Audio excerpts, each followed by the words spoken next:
G'day everyone, I'm the Red Scar and this is Red Scar Gaming. This is supposed to be Draft 3 for Wildspell Drain, which so far I've had a fair bit of success with. First of all, I think I have to apologise, because there was technical difficulties, long story short, while recording this video initially. And yeah, I couldn't keep the actual draft, so I'll just try my best to talk through ultimately what I was doing. What I ended up with is ultimately Golgari food, is what I'm calling for now. My first pick was Greta, Sweet Tooth Scourge, which I personally haven't had any success with yet, but this is the first time I've been able to draft her. So, yeah, starting with her, I basically picked a fair few green spells, like Hollow Scavenger was one of the first ones I got to pick, and there's a lot of food element in there. I did go for a little while. I actually went, maybe I should splash white as well. Like Besotted Knight was, I think, my first white choice. And I've had a lot of success with that one, so we'll see how we go. Look, what I'll do is I'll basically talk through all the cards here briefly, and once again, my apologies for not being able to do this draft properly. Brave the Wilds, I'll see how I go with that. Because it is basically searching my library for a basic land, and as you can see, the curve on this is pretty much get land quickly, so I can play mana cost 3 creatures, and I'll have a lot of food. In the meantime, Toadstool Admirer, while it's certainly not a game winner, I can be spending some of my extra mana to make it a bit bigger. And Ward 2 is actually pretty hard to get through sometimes. I'm a big fan of Ginger Brute. I know he's not a game winner, but he can just occasionally do that extra 1 damage that you really need to be doing. And if I need to sack him, I can for that extra 3 life. So I hope he's successful. Witch's Vanity is another one where early game, ideally, I play that, destroy my opponent's mana dork of some description, create a food next turn, and then I can create a Wicked Aura, which will probably be helpful. Once again, that's not going to win the game for me, but it will probably help. I know Titanic Growth is not the most sought after card as far as the draft is concerned, but as you'll see in a bit more detail, most of my creatures are not particularly heavy creatures, so I'm sort of thinking Titanic Growth will, fingers crossed, be able to back me up for going wide and saving that one creature from dying or making that final blow or something like that, ideally, but we'll see how we go. Sweet Tooth Witch is actually another good card that I might be able to spend a lot of extra mana on if I create a lot of food. Because once again, I'm not actually sure what that is, to be honest, but it's a human warlock, we know that much. So I can spend some of my extra mana to do that extra little bit of damage should I need to, hopefully, and I'll be creating that extra food, of course. I noticed that this is about where my curve of 3 starts. I've got 3 copies of Sweet Tooth Witch there. Curse of the Werefox, I've had a lot of success with, because it's, once again with a bit of luck, it's destroy target creature and give 1 trample. So it's pretty damn useful in that sense. I was hoping for a second copy, or third even, I could probably put up with, but yeah, we'll see how we go. One will be fine. Hollow Scavenger, while I don't think I really need the 4 of that I've got, there'll be enough opportunity to create lots of food in there, which I think will help. And I can make it bigger as sort of a combat trick if I need to, which I'm sort of hoping I don't actually, but look, I've got the options there at the very least. Hopefully with his activated ability, giving him +2/+2, hopefully I can sort of get away with attacking with a 3/2, despite my opponent having let's say a a 3/5 on the board, attack with that, and my opponent goes, but he can activate that ability, so I might not get away with blocking. So maybe there's enough opportunities there that I can sort of get that extra 3 damage in. And in the meantime, making food tokens early game, or if I've got the spare mana or whatever I need there. I think just looking at the deck as it is, I'll probably try to play Bakery Raid as often as possible. Though we'll see how we go. Red Tooth Genealogist. I know it's not exactly my win con here, but I've had some success with it, and I couldn't really think of anything else I wanted to pick right then. Greta is another, as I said before, is my first pick there, but it's going to generate some food, and it gives me options for the food that I do have, which should be good, especially that put a 1/1 counter on target creature will probably be, at least if Greta's out, will probably be the more useful of the two in my situation, because I don't have any particularly large creatures. So maybe Greta will be useful there, though certainly the draw a card, lose a life could be very useful too, because I can draw some other things. Fell Horseman I haven't had much success with in the past, though maybe it's just because I got a bit unlucky with when it was played and all that sort of thing. It's certainly not a bad card, but yeah, when you go a 3/3 4 mana, it's not amazing, but I might have to just sort of put up with it for now. Scream Puff can potentially generate me a lot of food, and the whole Death Touch thing is good. It's not the biggest creature in this deck, but it's about the start of my big creatures win con, maybe. Twisted Sewer Witch is not going to be a win condition in this particular case, but she's not terrible. She can create me some rats, or a rat probably, and that'll certainly help me go wide a little bit. I can maybe risk an attack.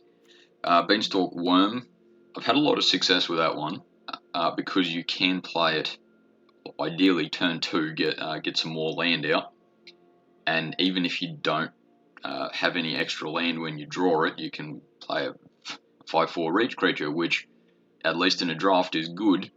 Hamlet Glutton, I think I'll be using it with the bargain rule in this particular case.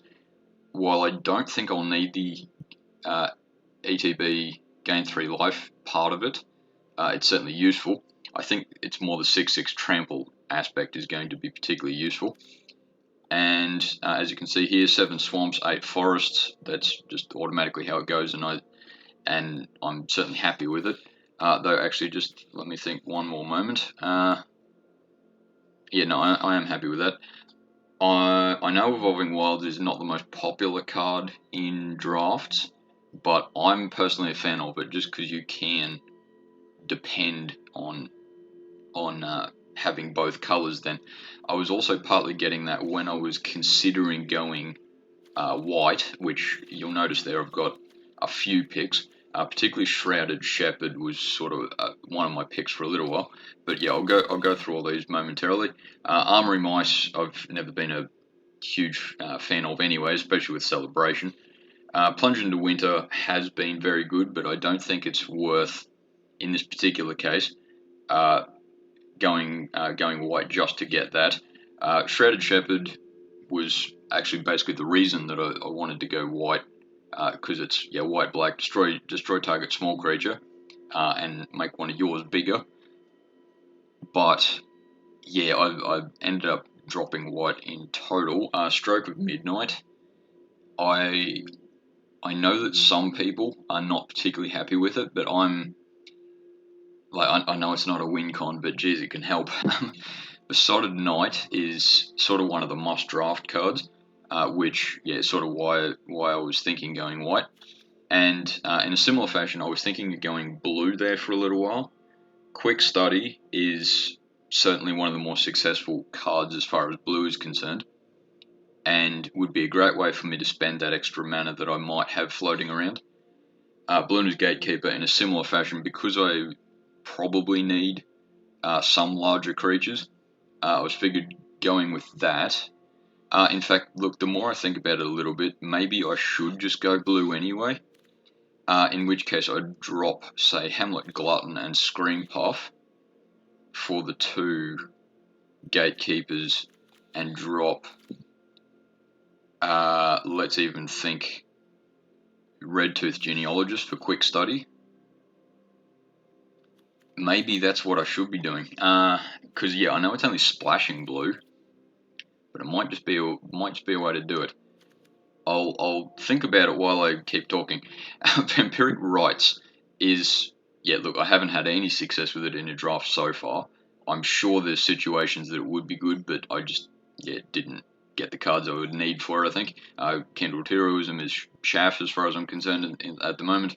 Commune with Nature, I did pick, though I took it out pretty quickly because I don't think I really need many creatures, and I can play pretty much whatever I get soon. Early game. Territorial Witchstalker, it's not bad, but I've got plenty of other creatures.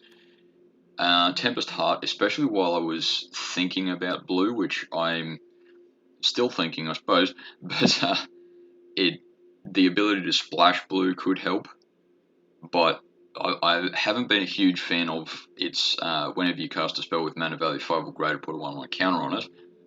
It is really a good effect, but in a draft, I don't think I've got enough spells that I'll be able to utilize that properly. Crystal Grotto, I might throw in if I go blue. It's not perfect as far as my ability to splash another color, but it can be useful.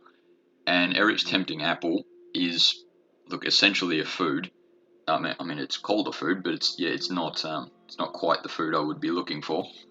But it might just give me the sort of swing I need going my way. So, look, I'm sure there'll be someone yelling at me going, yeah, you should be picking that, or yeah, you should be going blue, or something along those lines. But let's just have I will have a momentary think about should I be going blue, because just think of this as I'm still drafting and I'm just taking out the last few cards. So if I do go blue, I'd take out, say, Fell Horseman, not because he's bad, but just because I don't think it's going to be particularly useful. And probably maybe even Titanic Growth if I put in the Gatekeepers, because then I'll have some big creatures out, or at least the option of some big creatures, or Toadstool Admirer in a similar situation. Yeah, so what if I do that? I go Titanic Growth, Toadstool Admirer maybe, yeah, or even Brave the Wild. No, Brave the Wilds will get me the blue if I do go with it. So, and Hamlet Glutton, I'll just think about it a bit longer. Yeah, the 2 Gatekeepers, 1 Quick Study, just because it's a generally good card anyway. Yeah, though I might have enough, especially if I put in. Oh no, Commune with Nature's get creatures only, so maybe Eric's Tempting Apple.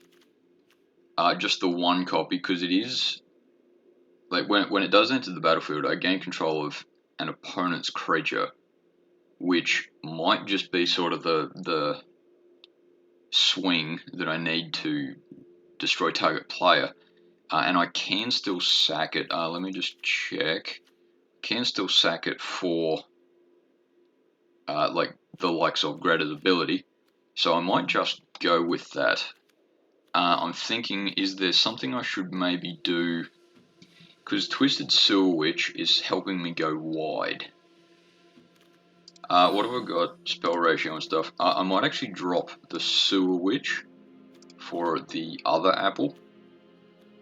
I know I'm not particularly happy with the curve there because it's almost entirely 3. But I do have some big things. I'll put in Crystal Grotto so I can hopefully get that blue a bit better. And now that I have to do this bit manually, I'll go I think I want, because I've only got actually 2 blue spells, don't I? Yeah, I've got the 2 blue spells. So what I'll do, I'll drop, let's go, I need,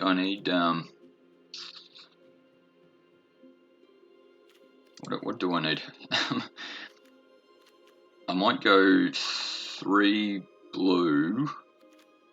I'll go 1, 2, 3, because I don't need swamps straight away, is sort of the general look of it. Sorry, yeah, I'll go 2 island then. As I put these in.